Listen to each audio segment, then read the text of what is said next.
This Parsha, Parshas Chukas, one little thing that a lot of people don't notice, and Parshas Chukas actually covers 38 and a half years of history in the desert. Because 2 weeks ago, we had the story of the spies, and as a result of the story of the spies, the Jews were condemned to wander in the desert for 40 years. The incident of the spies happened a year and a half after the Exodus, so it's 38 and a half years. And Parshas Chukas is shortly after the spies, but it ends in the 40th year, meaning to say most of that time we're not really told what happened. All of a sudden, it's as if we go from year 2 to year 40. And people don't realize that the transition, the rest of the Torah, after Parshas Chukas, the rest of the Torah is the last year in the desert. Okay? So until Parshas Chukas, we were talking about from creation of the world until around a year and a half after the Exodus. After Parshas Chukas, the rest of the Torah, the whole book of Devarim and the rest of Bamidbar, is in year 40. But at the beginning of Parshas Chukas, we are given a very mysterious mitzvah, and this is the ritual of Parah Adumah. So what is Parah Adumah? That a red cow is taken. Now, for many, many years as a child, I always envisioned the Parah Adumah as a fire engine red. Parah Adumah is rare, right? So I figured, well, of course it's rare. I've never seen a fire engine colored cow. But in reality, it's not that rare. The requirement of a red cow is simply the orange-brown. That's very common for cattle. A lot of cattle have orange-brown. The rarity of Parah Adumah is not the color, but it's the fact that it has to be virtually 100%. The halacha basically says that you're allowed to have up to one black or white hair, and it's still kosher. But if there's 2 black or white hairs, it's already pasul. So imagine this. Somebody has to go through with a magnifying glass. How many hairs does a cow have? I don't know. 5 million? I really don't know. You have to go through every little thing very, very meticulously. And of course, the problem is things can change, right? Monday, it's good. By Tuesday, it develops. I don't know if cows get gray hair or white hair, like aging, but whatever it would be, and the like. But be this it may, so this red cow is found. It is slaughtered. It is burnt into ashes. The ashes are mixed with spring water.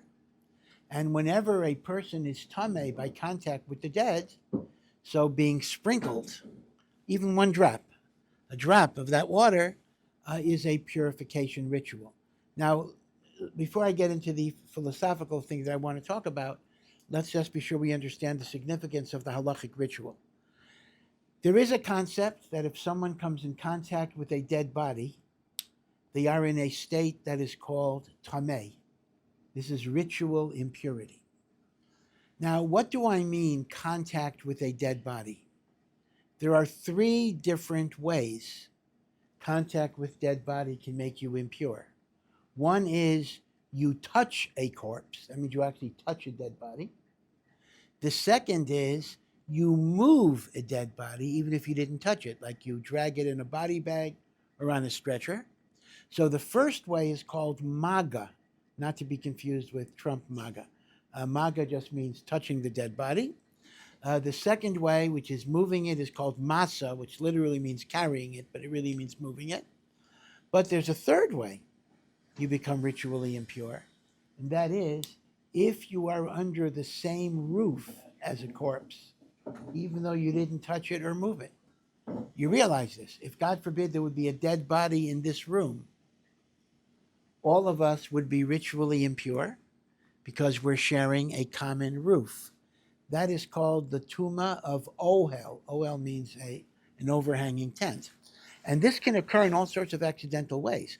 For example, if you have a tree and part of the tree overhangs a grave and part of the tree extends into the street over the cemetery wall, if I pass under that tree, I'm under the same roof as the dead body. I become tameh. Now, here is the thing. Is there any problem with being tameh? The truth of the matter is, by and large, there's not a problem. I'm tameh, you're tameh, etc.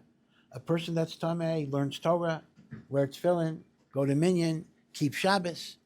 For most people, there actually is no particular problem in becoming tameh. However, for a Kohen, there's a special prohibition against contact with the dead. So a Kohen is not allowed to deliberately become tameh. A Yisrael can become tameh. The primary disability of being tameh only pertains to going to the Beis Hamikdash or eating sanctified food. So if I am tameh, I would not be allowed to enter the temple or the courtyard of the temple. I would not be allowed to eat the sacrifices that even a non-Kohen could eat. If I'm a Kohen, I couldn't eat the truma, which is the special food that's given to the Kohen, etc. Meaning, by and large, when unfortunately we don't yet have the Beis Hamikdash, being tameh, unless you're a Kohen, is no big deal. However, it does come up. I don't want to get into the controversy, but the major issue of going on the Temple Mount, which is a live issue, right? Some religious Jews go on the Temple Mount. Other religious Jews do not go on the Temple Mount. The basic problem is that since we are tameh, I'll explain in a moment why we're all considered tameh. So a tameh person cannot go in the area of the Beit HaMikdash or the courtyard. Those who permit it don't argue with that principle. That principle is obvious, but they maintain that the outer part of what's called the Temple Mount is not yet the temple area. So you'll notice that any religious group that goes on the Temple Mount will tell you you can only go up to here, you can't go there. Those of us who don't go on the Temple Mount, we basically say we're not sure enough about the identification, so we want to play it safe. It's like telling a person, oh, there's a minefield here, but if you keep 3.5 inches from this line, you're going to be fine. Don't worry about it. Well, I don't know about you. I would not be that comfortable walking 3 inches away from a live mine. So we kind of feel the same way. That's why, by and large, if you were to ask me, should you go on the Temple Mount, I would tell you not to. But those who do, it's not because they disregard this halacha, but they simply say that the temple area begins at a certain place, and the outer rim of the Temple Mount is not the temple area. Okay. But be it as it may, keep in mind, once you've become tameh, you never leave it until you undergo purification rituals. So even if the last time you were in a cemetery was 50 years ago, and you have not been in a cemetery since then, so what? You're tameh forever until you undergo purification. Now, what are the purification rituals for tumat met, the impurity of a dead body? So there are 2 rituals you have to go through. You have to go through the Parah Adumah ritual, and then you go through a mikvah. So I'll explain exactly how it is. Let's assume I touch a dead body, or I move a dead body, or I'm under the same roof with a dead body. I now become tameh. The natural duration of my tumah, assuming I'll do the purification rituals, is 7 days. I'm tameh for 7 days. So let's just imagine I became tameh on Friday. I'll use that as an example for a particular reason. So Friday is day 1. So count 1, 2, 3. The 3rd day of my tumah is Sunday. So on day 3, I get sprinkled with Parah Adumah water. And then I get sprinkled again on day 7, which would be Thursday. So I get sprinkled on on Sunday and Thursday. Right? I get sprinkled day 3 and day 7. Thursday afternoon, after I'm sprinkled the second time, I go to the mikveh and I become pure, not immediately. I become pure at nightfall. Okay, you get the ritual here. I touch the corpse, let's say on Friday. So on day 3, which is Sunday, I get sprinkling number 1. On day 7, which is Thursday, I get sprinkling number 2. After sprinkling number 2, I go to the mikveh on Thursday. I'm not yet pure. I am tahor the night, Thursday night. And at that point onwards, I go to the Beis HaMikdash if I want. I can eat sacrificial foods and I want. Now, since today we don't have Parah Adumah, it is impossible for anybody. We have mikveh, but mikveh is only one of the 2 rituals. You need both rituals. Since we don't have Parah Adumah today, it is impossible for me to become tahor. So I'm going to go through my whole life as a state of tumah. Now, that's not going to affect most of what I do as a Jew, but it does mean I can't enter the temple area, and hence the Temple Mount controversy and the like. Now, I'm sure you've read over the years that different groups actually it's not a claim, it's even true, they actually have a Parah Adumah. At Baruch Hashem, they have a Parah Adumah. A lot of times these groups are Christian groups because they know the Parah Adumah is connected to the Messiah, etc., and they use it for whatever purposes they use it. Now let me explain that even if you have a Parah Adumah, we really have no way of doing this ritual today. Let me explain why. The Parah Adumah must be slaughtered, burnt, and prepared by people who are in a state of purity. So it's a catch-22. Now, you may ask me, well, how did they make a Parah Adumah in the olden days? The answer is very simple. When they needed to make a new Parah Adumah, they still had some ashes left over from the last one.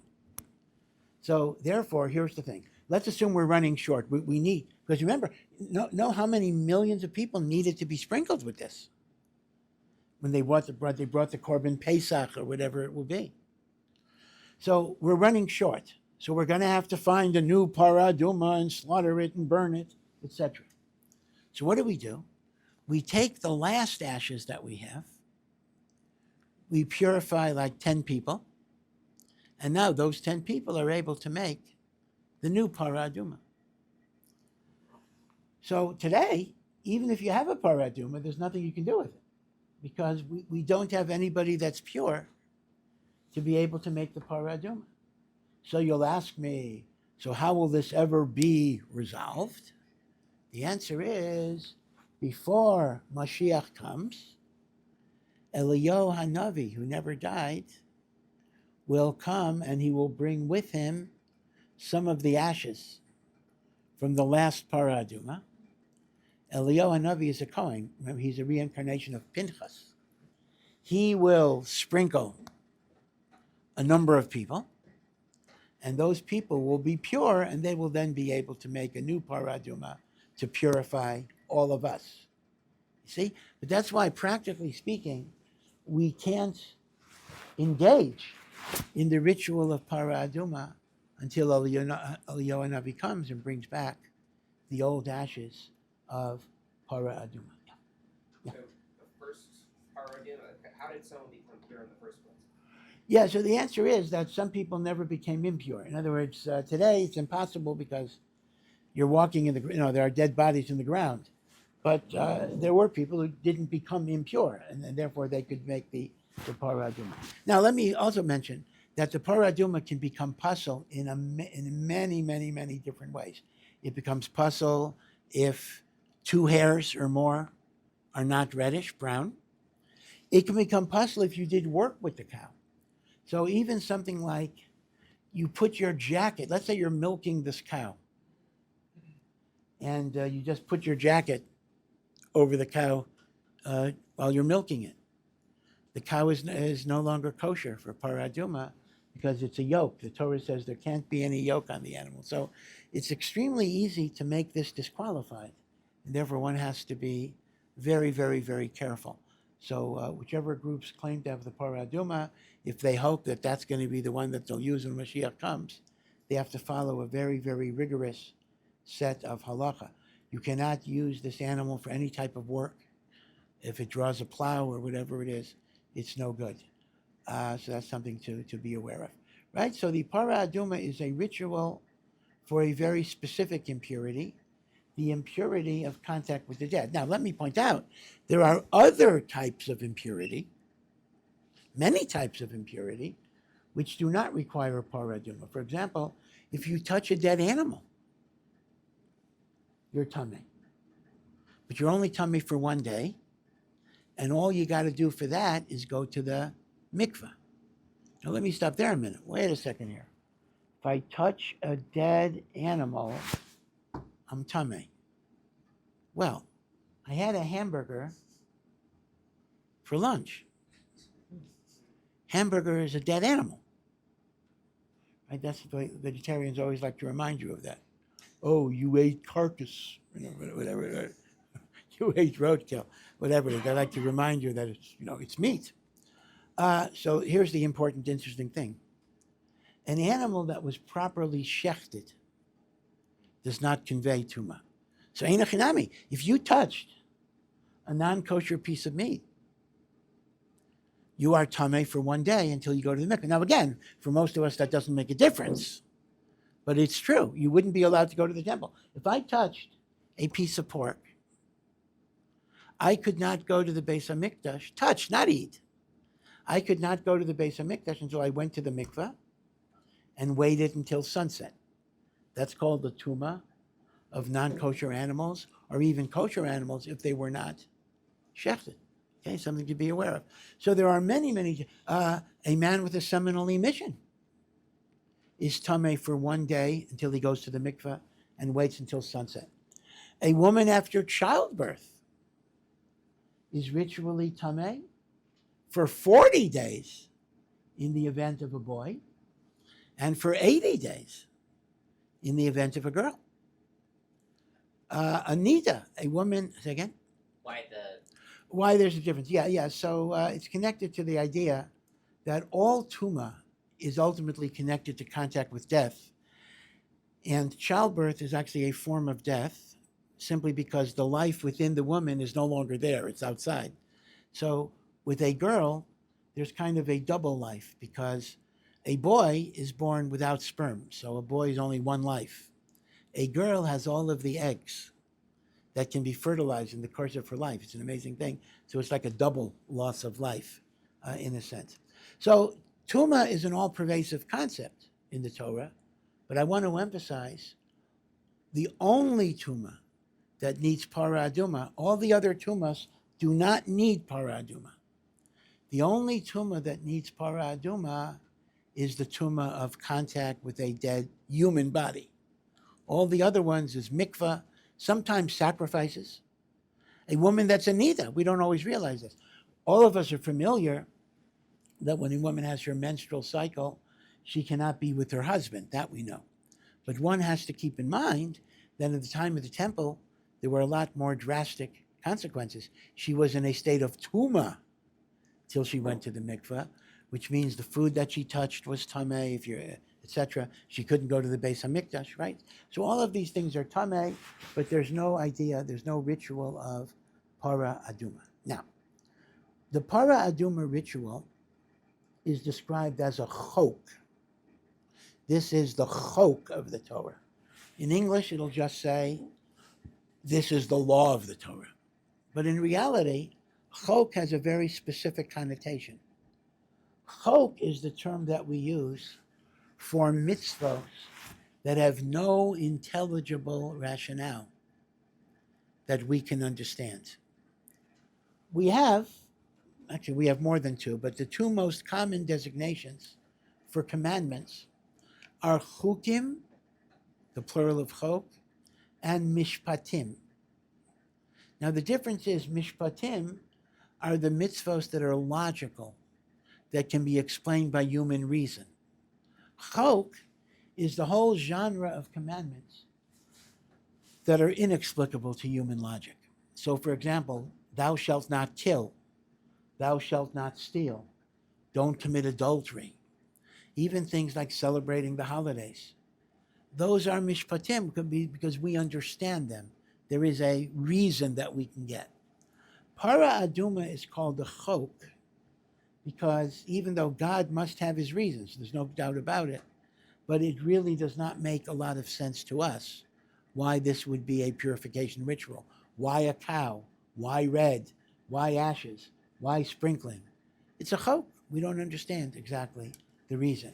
It is mentioned that Shlomo HaMelech understood the reasons for every commandment of the Torah. But as soon as he got to Parah Adumah, he threw up his hands and he says, this is a divine mitzvah that is beyond my intellectual understanding. That's why it says chok. It is the chok. And in many, many ways, a person's devotion to God is more evident by the chukim than by the mishpatim. Because here's the thing. If I keep commandments because they make sense to me, am I serving God? Or am I just following my sensibilities, which happen to correspond with God's? But when I do the parts of the Torah that don't make sense, then in many ways I'm doing it as a pure act of obedience to Hashem. And it's not just a matter of, oh, this makes sense to me. Now, indeed, we try to understand things. In other words, when we tell, normally if you ask a rabbi a reason for something, the rabbi is not going to say, just do it. Obviously, part of our obligation to study Torah is to try to understand things. But at the end of the day, all of us have to admit, no matter how great a Talmid Chacham a person might be, we all have to agree that there are things I don't understand, but I do them because Hashem commanded it. And that's what a chok is. So a chok is a very powerful indicator that you're serving Hashem. You're not just serving your intellect or your convenience. But the question still remains, there's a lot of stuff that's a chok. Shatnez. You're not allowed to mix wool and linen. We don't have any particular reason for that one. But the Torah doesn't use the word chok.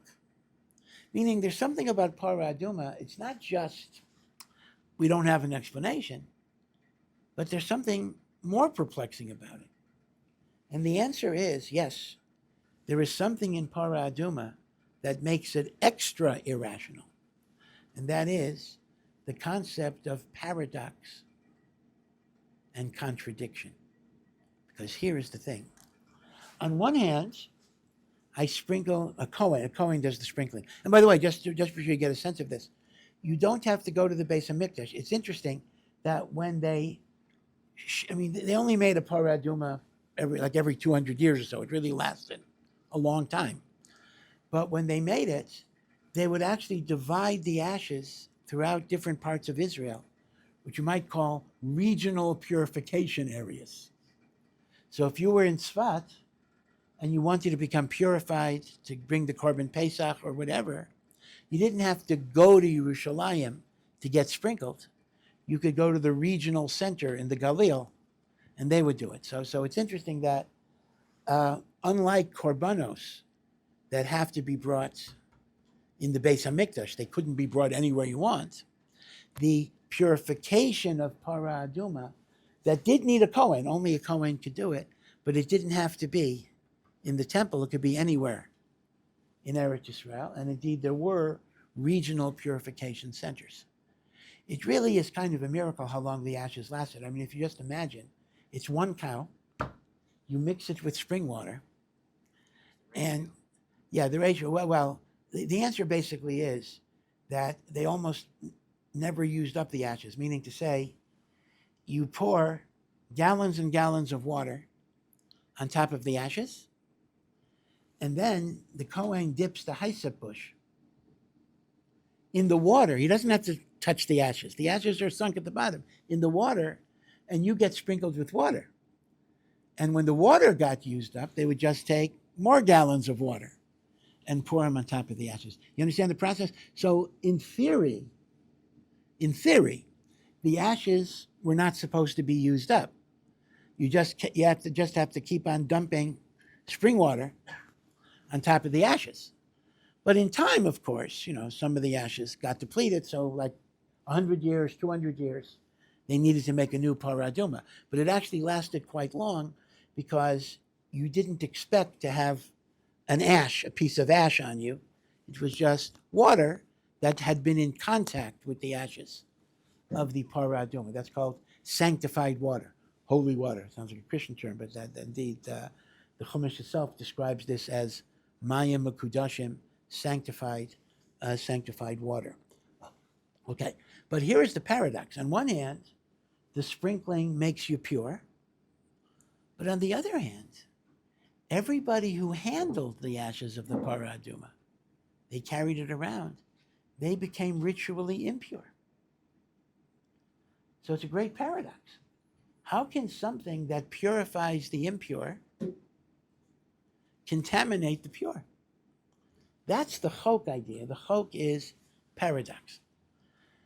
Now, you might ask me the following question, that l'chayra, according to that, it would be impossible to get every Jew in a state of purity. Right? You come to the Kohen and you're impure. He sprinkles it on you, he becomes impure. If you're pure, he's impure. So somebody then sprinkles the ashes on him, so he becomes pure, and that guy becomes impure. So last guy is going to be stuck holding the bag. Meaning there's always going to be one person. The answer is that's not true. And the reason that's not true is, remember, the only impurity that needs to be sprinkled with Parah Adumah is the impurity of coming in contact with a dead body. The impurity of handling Parah Adumah is a tumah that all you need is to go to the mikveh. It's a one-day tumah, right? So the answer is very simple. The last guy who purified you by sprinkling, all he has to do is go to the mikveh and he will be pure at night. Okay, in other words, the mistake of the question is presupposing that the guys who handle the Parah Adumah and become tameh need to be sprinkled. That's not emes, because that is not the tumah of a corpse. So the issue, therefore, is this issue of paradox. Now, I remember hearing from my own Rosh Yeshiva, a very interesting thing. Some of you might be familiar, maybe you actually attended, with the very, very wonderful youth organization, NCSY. Anyone ever been to NCSY? NCSY is great. I absolutely love NCSY. I myself worked with NCSY in Baltimore for many, many years, and I saw firsthand how it took kids in public schools and mamish made them religious with love, and just really, really wonderful, wonderful institution. And yet, it's interesting because it's co-ed, and because particularly at the entry level, a lot of the boys and girls are not necessarily dressed, senios, and the like. So mainstream yeshivos don't like their unmarried students to go to NCSY events as teachers, even though they would be the best influences, right? In other words, if you're getting the teachers to be kids who are not so meticulous and seniors, maybe they're not the good role models, right? So I remember a very dear friend of mine who ran NCSY in Baltimore, Rav Yitzchak Lowenbrown, Zichrono Livracha, was trying to convince the Rosh Yeshiva of Ner Yisrael, Rabbi Ruderman, to let the Ner Israel boys go to NCSY as advisors, as teachers, because they would be a good influence, right? So the Rosh Yeshiva said that he loves NCSY also, but he considered NCSY to be similar to the Parah Adumah. He says it purifies the impure, but it might contaminate the pure. So he said, you actually see in real life things like the Parah Adumah that operate, that sometimes they're beneficial for people to bring them in a certain way, but it might be not beneficial for other people. So I'm not poskening on this, Shaila, but this is the debate that you have within the yeshiva world. But as I say, I have complete love and admiration for what NCSY does. Okay, so now though, let me give you a little explanation. Even though this is a paradox, and even Shlomo HaMelech said he did not have a full explanation for it, but in the Hasidic Svarim, they try to give a little bit of an explanation for it. Very, very interesting. And they point out the following. They point out that originally, Adam and Chava were supposed to live forever in the Garden of Eden. death came into the world only because of the rebellion against God, eating the Eitz Hadas. And that's when death came into the world. So here's the thing. And it resulted in what? The eating from the Eitz Hadas had two consequences. It resulted in death. And life. Say again? And life. Well, they had, yeah. But it also resulted in the expulsion from the Garden of Eden. So that's the same thing. Every time we come in contact with death, we're re-experiencing the sin of the tree of knowledge, and we have to undergo a re-expulsion from the Garden of Eden. Now, what is the equivalent of the Garden of Eden in this world? It would be the Beis HaMikdash. So that's why when you're tameh, you're expelled from the temple, because essentially tameh means contact with death. Contact with death is connected to the chait of the Eitz Hadas. And the chait of the Eitz Hadas had the consequence of expulsion from the Garden of Eden. The equivalent of the Garden of Eden is the Beis HaMikdash. So the rest of the world you can live in, even if you're tameh, you can live in the rest of the world, even Yerushalayim, but you can't go to the Beis HaMikdash. That's Gan Eden. Now, if death came into the world because of the arrogance of man defying God, we become liberated from death only if we can obliterate our ego and return to God with humility and submission. So part of why the Parah Adumah purifies us, now I'm not explaining a cow or red, but I'm just explaining ashes. Ashes is a sign of humility. Ashes is a sign of obliteration of ego. So if death came into the world because of the arrogance of defying God, I become liberated from the taint of death by reconnecting to ashes and experiencing a recreation in a state of humility, humbleness, submission. I'm sure you've heard the Greek myth of the phoenix bird, the bird that is burnt to ashes and it rises from the ashes. So the first point I want to note is that it's a chaval that people are so familiar with this as a Greek myth, when in fact it is also a medrash of our chachamim. They don't call it phoenix, they call it the netz bird. And it says, it's the same statement. The netz bird, when you burn it, it gains life from the ashes. Now, that's a deeply symbolic teaching, rising from the ashes. It actually means, you have to take this, you find yourself by destroying yourself. By that I mean, when you're filled with a sense of self, there's no room for God to enter your consciousness. And then you become weak and you become vulnerable. Because if it's only you, it's only me, what can you do? What can I do? Paradoxically, when I get my ego out of the picture, I destroy my ego, then God fills the empty space. And then you become energized. Then you become empowered. Then you become enabled. That's the teaching of the phoenix bird. That's the teaching of the netz bird. In the process of its obliteration, it achieves its existence. Right? We think in order to be successful in life, I have to have a strong ego, strong sense of self. In reality, it's the opposite. Your ego interferes. I don't mean to talk to you. Our ego interferes with everything we need to do. It's always in the way. I don't want to do this because I'll get embarrassed. I don't want to do this because someone's going to laugh at me. You know, when you don't have an ego, you can focus on whatever it is you need to do. And it's not going to bother you if people are going to think you're funny, you're strange, or whatever it is. You just do it because it's supposed to be done. So now, here is the paradox idea. I think it's very, very beautiful. If ashes symbolizes humility, self-abnegation, obliteration of ego, that is indeed a very strong vehicle for purification. But if you take it in the wrong way,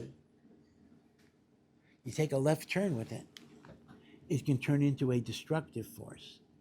When your ashes turn into a sense of worthlessness, I don't matter, I don't count, then instead of being a vehicle of purification, it can be a vehicle of destruction. Because a person has to recognize their strengths, their abilities, their talents. Otherwise, your life becomes a cop-out of excuses. So that's kind of the paradox. The ashes is symbolic of humility. And humility in the sense of getting my ego out of the picture and connecting to God is liberating and purifying.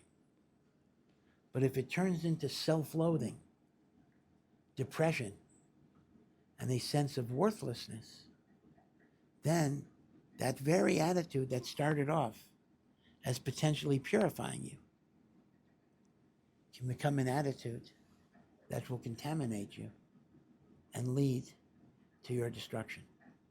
It's been well said that a person who is not aware of their faults is a fool. I think I'm perfect. I'm just an idiot, which would be the first of many other faults. But if a person is not aware of their greatness and their potential, that's a tragic person, because he'll never be aware of the tools that Hashem gave them to accomplish their mission. So the paradox of Parah Adumah is essentially exemplary of the paradox of life itself. What does it mean to be humble? A humble person does not mean, oh, I'm stupid, I can't do anything. Moshe Rabbeinu was described as the most humble of all people. What does that mean? Someone asked Moshe Rabbeinu a shaila. So what did Moshe Rabbeinu say? Don't ask me, I'm stupid. Ask this 5-year-old. He's so much smarter than me. He knows more Torah than me. Is that humility or is that insanity? Right? Clearly, that would have been insane. We don't praise that as humility. So humility is not a denial of your talents, because the denial of your talents is a cop-out, actually. Humility is a recognition that everything comes from Hashem. And if Hashem gave me abilities, I have to use them in a good way for His glory. But it should never become an excuse to deny the kochos that HaKadosh Baruch Hu gave you. And the Sefer Hasidus suggests that this may be a lesson of the Parah Adumah, the paradox of Parah Adumah. There is good ashes and there is bad ashes. There is good humility, there is treif humility. Okay, it all depends on which way you direct it. Okay, you have a wonderful Shabbos, and we'll see you. Yeah. Thank you for listening to this Ohr Somayach production. To find out more and to partner in our mission, please visit ohr.edu.